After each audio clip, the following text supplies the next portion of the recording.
I inherited the house from my aunt, who died under vague and unsettling circumstances. They said it was a stroke, but when I arrived to clean out her things, I found every mirror in the place covered with heavy black sheets. Not just the big ones, every scrap of reflective surface had been draped or turned to face the wall. Even the television had a blanket thrown over it. I thought it was just an old woman's superstition. I uncovered the mirrors within the first hour of moving in. The house was old, 3 stories tall with creaking floors and narrow hallways. I planned to renovate it and sell it off. It was too big for me, and honestly, it smelled like mildew and mothballs. Still, it had character. Thick oak banisters, stained glass windows, a library with books that hadn't been touched in decades. It felt like the kind of place where something had happened.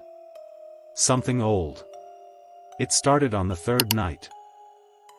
I was brushing my teeth, staring blankly into the bathroom mirror, when I saw something move behind me.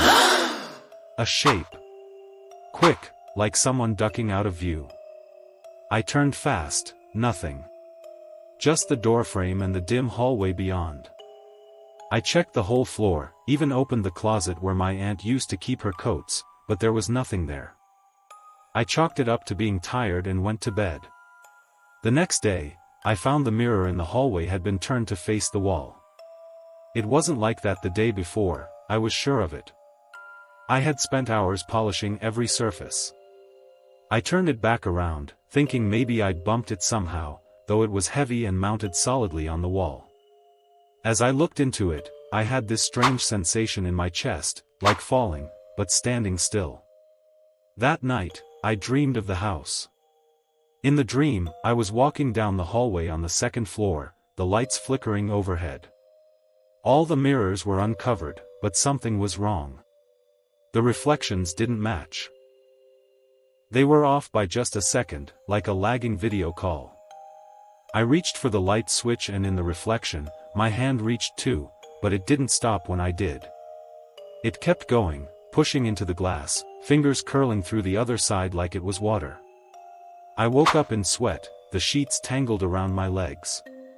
The hallway outside my bedroom was pitch black, though I always left a small lamp on. I went to check it, thinking the bulb had blown. The bulb was fine, it had just been switched off. That's when I started to notice the whispers. They were never loud, just barely audible, like hearing someone talk in another room through a thick wall. Sometimes it was one voice. Sometimes more. They were unintelligible at first, just soft murmuring, but every so often, I'd catch a word, look, behind, mine. Always cold, emotionless, like someone reading from a script. I began to avoid the mirrors. I covered the big one in the living room and the one in the upstairs hallway. The bathroom mirror I left uncovered because I didn't want to admit I was scared. But I started brushing my teeth with my eyes closed. I couldn't bring myself to look anymore. One night, I came home late from the store. It had started raining, and the whole house was dark and humming with the sound of wind and dripping water.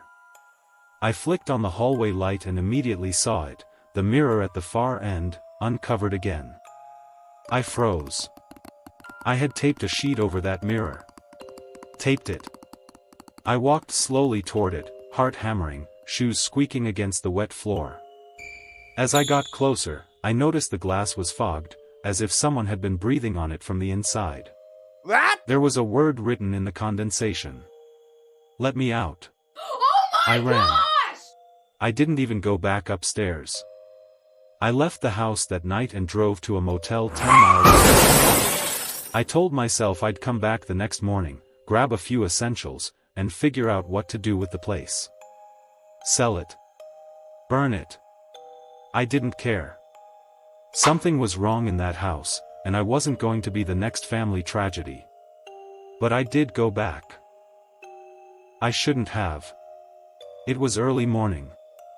The light outside was gray and flat. The house looked dead. No birds, no wind, no sound.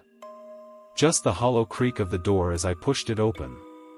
Everything was quiet inside. Too quiet. I went upstairs to grab my laptop and some clothes. As I stepped into my room, I saw the bedroom mirror, covered again. Except this time, the sheet was on the floor, and the mirror was cracked. In the glass, I saw something that froze my blood. My reflection didn't move. I tilted my head. Nothing. I raised my arm. Nothing. It just stared at me. Eyes wide, mouth slightly open. Then, it smiled. My body wouldn't move. I wanted to run, but I couldn't. It was like I was paralyzed. I watched as the reflection stepped backward, disappearing into darkness, the surface of the mirror rippling like a pond. Then, the glass went black.